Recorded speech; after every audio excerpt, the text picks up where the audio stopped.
예수님께서는 복음을 듣고도 반응하지 않는 사람들을 향하여 안타까운 마음을 가지고 계십니다. 예수님과 제자들이 천국 복음을 전할 때 그 복음을 받아들이는 사람은 하나님의 은혜를 받게 되지만 그 복음을 거부하는 자들은 결국 하나님의 심판을 피할 수 없을 것이라고 말씀하고 있습니다. 20절이죠. 예수께서 권능을 가장 많이 행하신 고울들이 회개하지 아니하므로 그때에 책망하시되 화 있을진저 고라시나 화 있을진저 벳세다야 너희에게 행한 모든 권능을 두로와 시돈에서 행하였더라면 그들이 벌써 베옷을 입고 제에 앉아 회개하였으리라. 여기에 등장하는 고라신과 벳세다는 갈릴리 지방의 고을들입니다. 예수님께서 공생의 사역을 하시면서 예수님의 사역 지역은 갈릴리였습니다. 갈릴리에서 예수님께서 주로 복음을 전하고 기적을 행하셨죠. 오늘 본문에도 나오지만 가버나움은 예수님의 사역 본부였습니다. 본고장이죠. 누구보다 예수님을 많이 만나고 경험하고 예수님의 권능을 체험한 고을이라고 하겠습니다. 그만큼 혜택을 많이 본 지역이죠. 그러니까 은혜를 많이 받을수록 변화가 일어나고 또 주님을 따르는 삶을 살아야 하는 것이 당연할 것 같아도 오늘 말씀을 보면 권능을 가장 많이 행하신 고울들이 회개하지 않는다고 예수님께서 안타까워하시면서 책망하고 있습니다. 이것은 예수님 시대나 우리가 사는 이 시대나 비슷한 것 같습니다. 은혜를 받았다고 은혜를 받은 만큼 꼭 사람이 변화하거나 달라지는 것은 아니라는 거죠.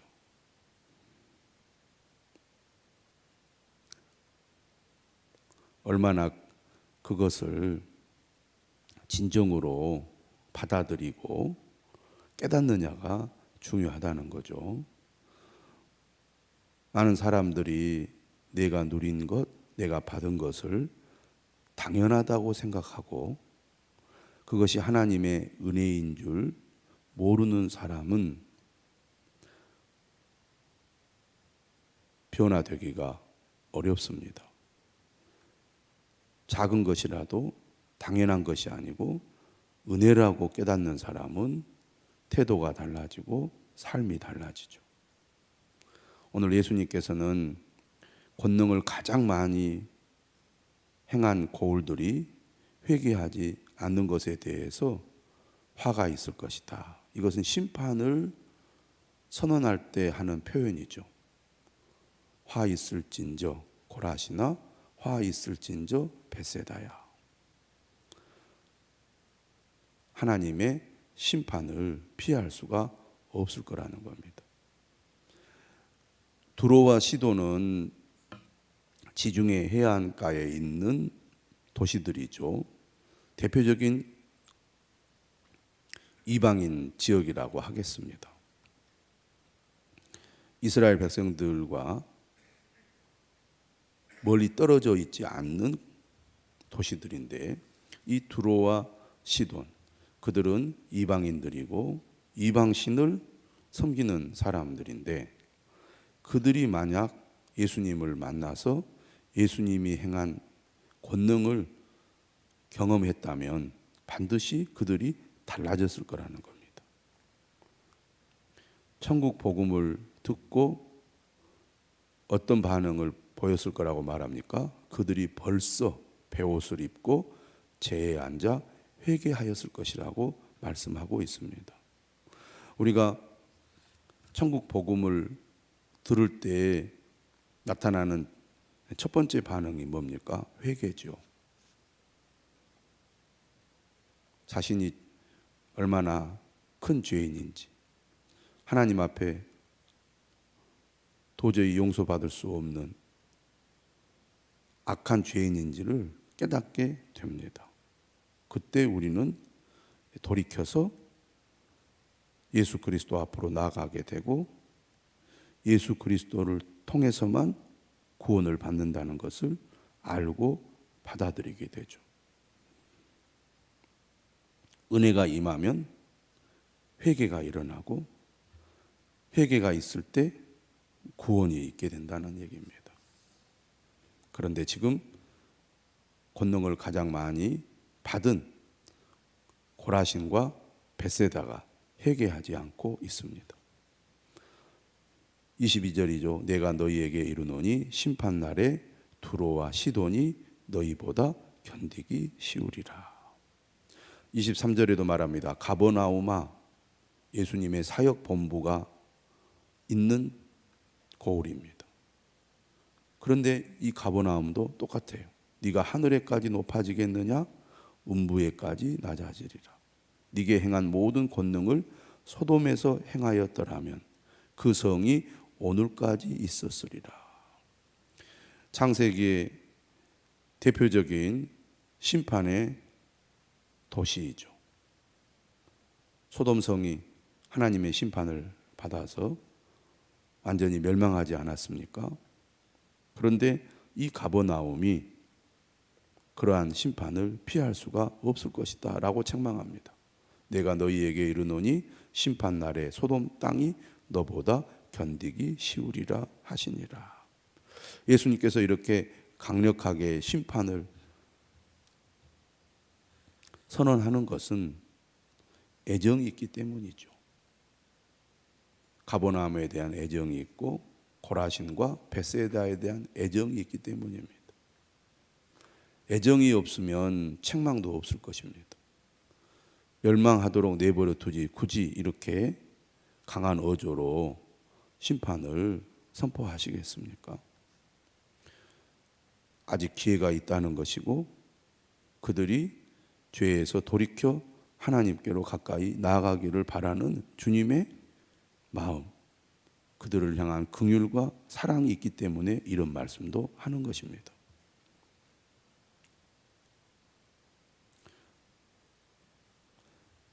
복음을 듣고 받아들여서 뜻을 돌이켜 자신의 죄인됨을 회개하고 주님께로 나아가면 구원을 받지만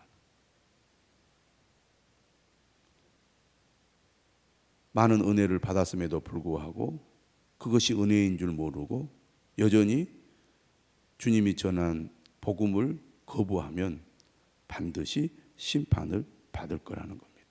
지금 현재 아무 일이 일어나지 않는다고, 오히려 내 삶이 잘 되고 있다고, 나는 괜찮다라고 생각한다면 오늘 예수님의 말씀을 들어야 할 것입니다. 25절 이렇게 얘기하죠. 그때에 예수께서 대답하여 이르시되 천지의 주제이신 아버지여, 이것을 지혜롭고 슬기 있는 자들에게는 숨기시고 어린 아이들에게는 나타내심을 감사하나이다. 우리가 5장에서 산상수훈의 말씀을 기억을 하고 있습니다.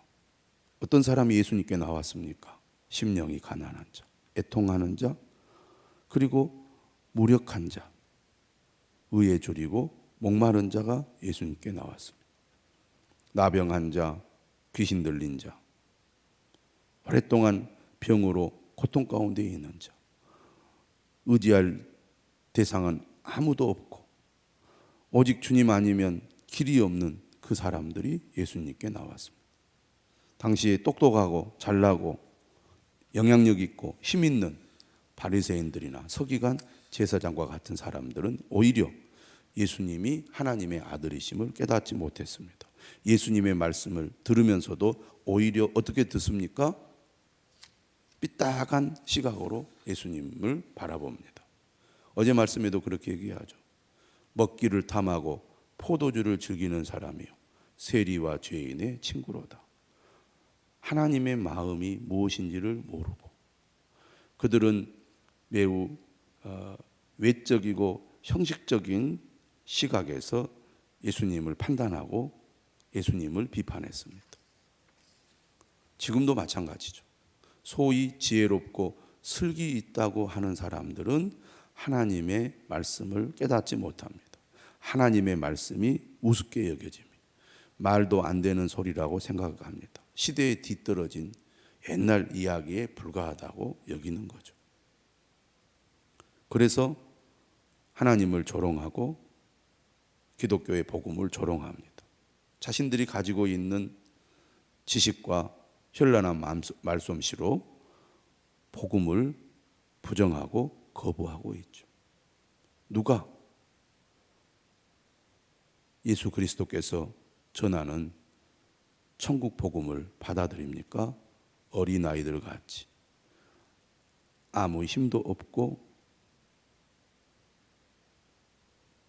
아무런 능력이 없는 보잘것없는 사람들이 예수님의 말씀에 반응하고 환호하고 예수님을 따랐습니다.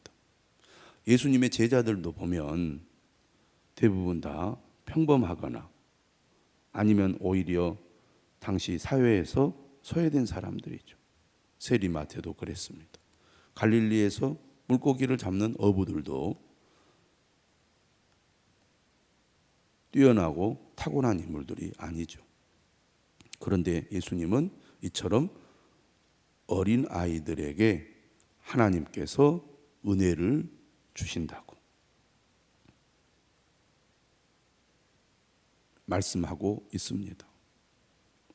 옳소이다 이렇게 된 것이 아버지의 뜻이니이다. 내 아버지께서 모든 것을 내게 주셨으니 아버지 외에는 아들을 아는 자가 없고 아들과 또 아들의 소원대로 계시를 받는 자 외에는 아버지를 아는 자가 없느니라. 요한복음은 27절 말씀에 표현들이 많은데 마태복음에서는 이런 표현이 흔하지 않은 표현입니다. 아버지와 아들과의 관계, 하나님 아버지와 예수 그리스도와의 관계를 예수님이 스스로 밝히는 내용이죠. 하나님 아버지께서, 하늘 아버지께서 모든 것을 예수님께 주셨다. 다시 말하면 예수 그리스도를 통해서만 하나님을 온전히 알 수 있다는 겁니다. 그러니까 예수님을 알지 못하고 예수님을 인정하지 않고 예수님의 말씀을 듣지 않는 사람들은 곧 하나님 아버지를 모르는 사람이고 하나님 아버지를 안 믿는 사람이라는 겁니다. 당시에 바리새인들과 서기관 또 제사장들은 자신들이 하나님을 잘 믿고 있다고 생각했고 하나님의 말씀을 온전히 따르고 있다고 생각했지만 오늘 이 예수님의 말씀을 통해서 그들을 평가해 보면 그들은 하나님을 모르는 사람입니다. 아버지 외에는 아들을 아는 자가 없어요.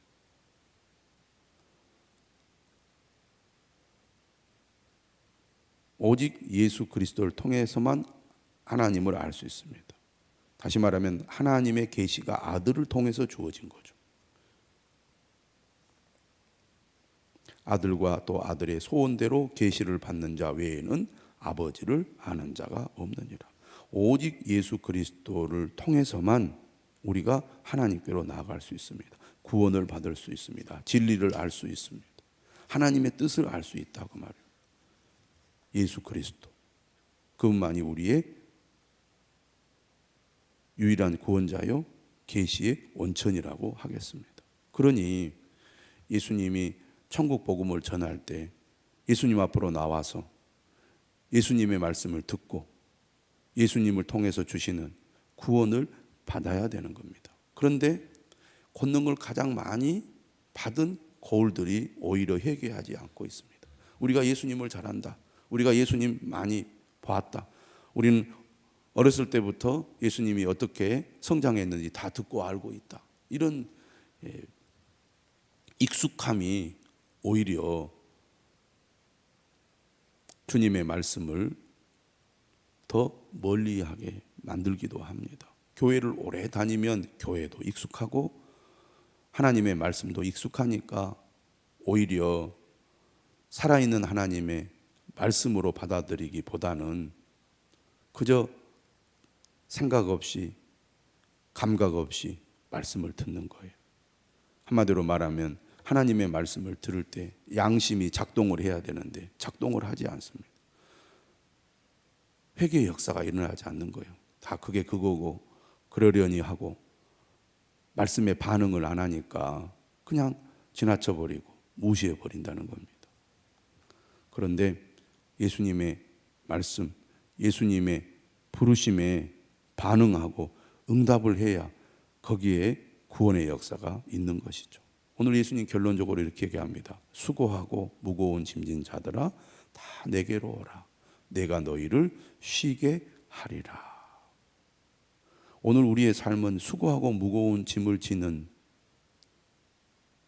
삶을 살아가고 있습니다.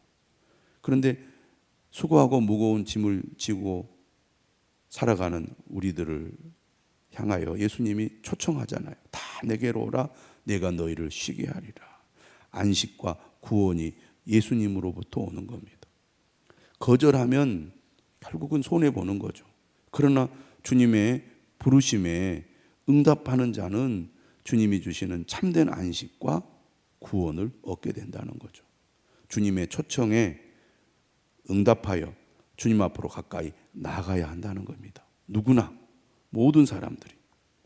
예수님 어떤 분입니까? 나는 마음이 온유하고 겸손하니 나의 멍에를 메고 내게 배우라. 우리가 살 길은 영원한 생명뿐만 아니라 이 땅에서도 우리가 진정한 안식과 주님이 주시는 평안을 누리려면 주님 앞에 나와 주님께 배워야 한다는 것입니다. 나의 멍에를 메고 겨리소죠. 2마리 소가 하나의 멍에를 메고 밭을 갑니다. 그런데 우리가 예수님과 함께 멍에를 메면 예수님께서 주도적으로 이끌어 가기 때문에 그 멍에가 무겁지 않고 멍에를 메고 가는 삶이 힘들지 않습니다. 멍에를 맨다는 것은 곧 예수님과 함께 동행한다는 것을 의미하죠. 제자는 예수님과 함께 예수님을 따르면서 예수님께 배우는 겁니다. 우리가 예수님의 멍에를 메고 예수님과 동행하면, 다시 말하면 예수님을 따르다 보면 예수님에게 배우게 되는 거죠. 예수님께 배울 때 어떻게 된다고 말합니까? 너희 마음이 쉼을 얻을 것이라고 말합니다. 주님과 하나 되어 주님과 동행하면 주님이 주시는 진정한 쉼을 얻을 거라는 거죠. 30절에도 얘기하잖아요. 이는 내 멍에는 쉽고 내 짐은 가벼움이라 하시니라. 다시 말하면 세상에서 지고 가는 우리의 짐은 매우 무거운 짐, 힘든 짐, 고통스러운 짐이지만 모든 것을 주님께 맡기고 예수님께 나와서 예수님의 멍에를 메고 예수님께 배우면 오히려 마음이 쉼을 얻고 오히려 우리의 가는 길은 더 안전하고 평안하게 될 거라는 거죠. 결코 무겁지 않을 거라는 것입니다. 그러므로 우리 모두 주님의 초청에 응답하여 주님께로 나가야 할 것입니다.